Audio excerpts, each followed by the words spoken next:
Hey there, welcome back to another episode of An Expat in Malaysia.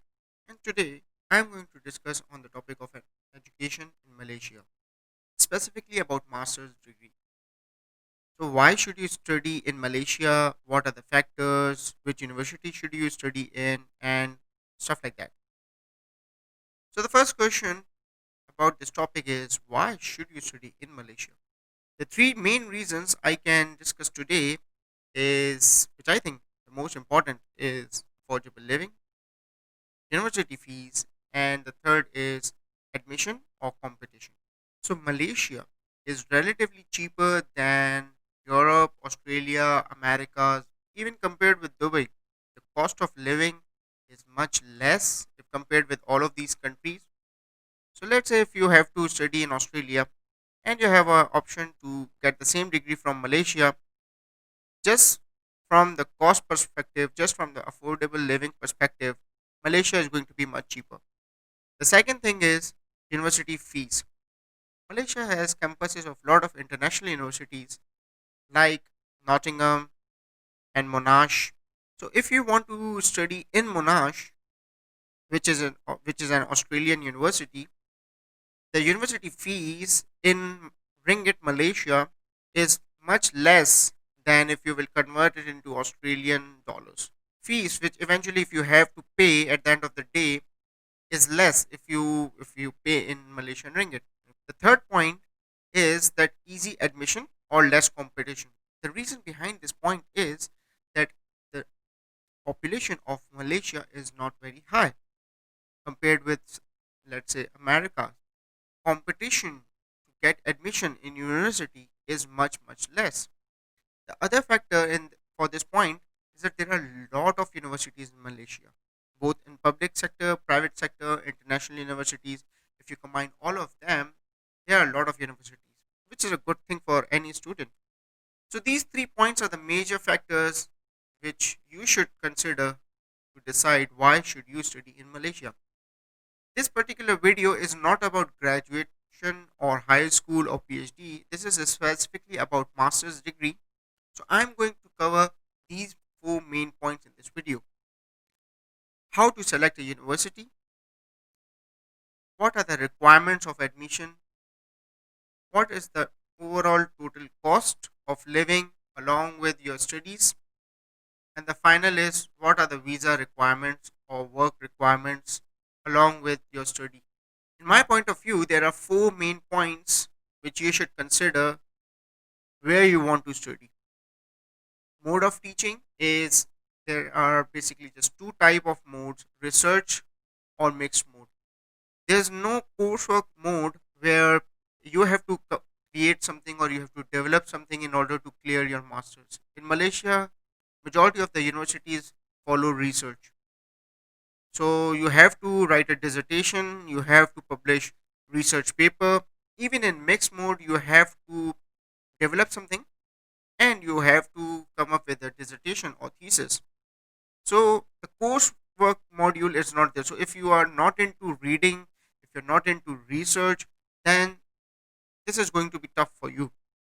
And if you're fine with reading, if you're fine with reading complex artifacts like research papers, journals, books, then I think it should be a breeze for you. The second thing you should consider in university selection is the course availability. So let's say if you want to do your masters in some IT field or business or arts or something else, it depends if that particular university is offering that course. Not all the universities offer all the course all the time. The third factor is very important, which is the ranking of the university. There are some universities in Malaysia which have very good overall international rankings. The number one is the University of Malaya, which has like less than 60. It is one of the top universities in Malaysia, and there are some other good universities like University Putra Malaysia, University Sains Malaysia, University Kebangsaan Malaysia. All of these universities, along with University Technology Malaysia, University Technology Petronas, all of these universities, they are under 500 ranking, so which is a good thing. And majority of these universities are Public universities means they are government universities and the fees is not that high, so they are affordable. The other factor is again the cost of university. It could be admission fees, the location of the university itself. Not all the universities are located in the cities, some are in the suburbs. So if you are doing masters from that particular university and you live in the city, then you have to travel quite a lot, and which might or might not suit you. The duration of the course is a third factor. For some universities, MBA is 1 year. For some other universities, the MBA is 2.5 years. So it depends which university, which course. So you should consider all of these things before you start your masters. Or if you're planning to start master, you should consider all of these factors. The second topic is requirements. There are two type of masters, full time and part time. Full time masters is from 1 year to 3 years. Part time masters is from 2 years to 5 years. Part time masters has two different type of modes: course mode and a semester mode. I did my masters from a university which had a course mode. So course mode is that you don't have any semesters. You just have 11 courses to study, and the admissions are open all year round. So you can take admission any time of the year, and whenever the next course starts, which is like every 2 to 3 months, you can just enroll in that and start. Whereas some other universities have semester mode in which there are 3 or 4 semesters per year, and if you take admission, then you have to wait for the next semester. There are some universities which have only one admission per year, and if you miss that deadline, then you can only take admission next year. So it all depends. Coursework is relatively easy than semester in that you don't have to wait for a semester. You just finish your course, and electives is up to you.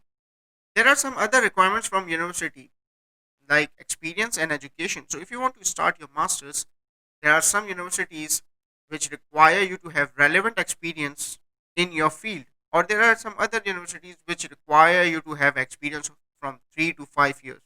So if you don't have that experience, you either have to do extra courses, or some universities are very strict and they will not let you do masters from that university if you don't have that required experience. There are few universities which require you to have education in the same field. Like if you want to do masters in business, then your graduation should also be in business. You cannot be from medical background or software background. So just make sure that you meet all the requirements from the university before you start your masters or before you plan your masters. The third point is very important, and that is total cost. Cost is very important in any type of education, graduation, masters, or PhD. If you have unlimited amount of money, then you will obviously select the best university in the world.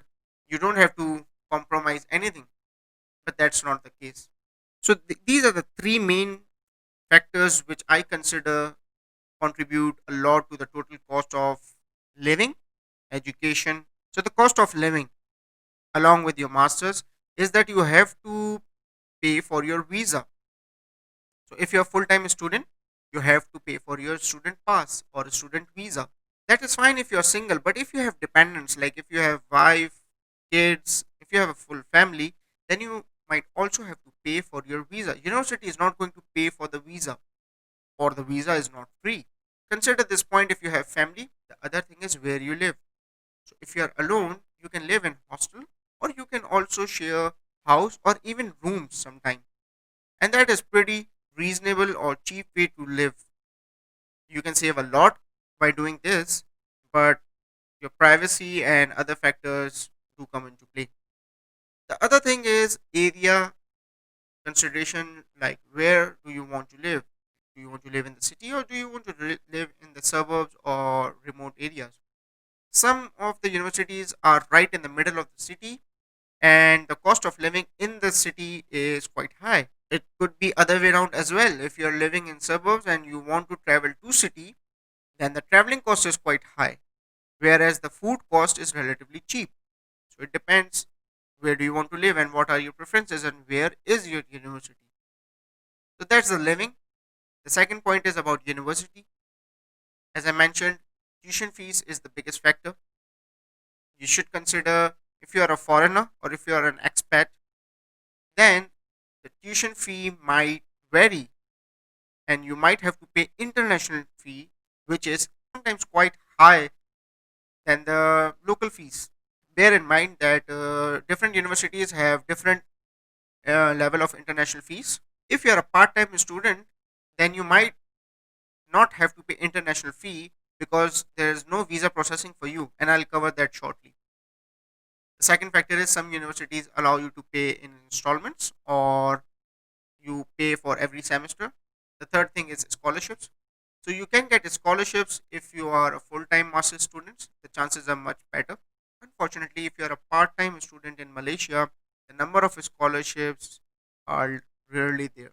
You might not get it, and the argument is that you are already earning, you're already working in Malaysia, so you might not need that scholarship. The third point is admission. So how difficult it is to get admission in university, how much money you have to pay for the admission. So definitely there is some admission fee, and then there are some deposits.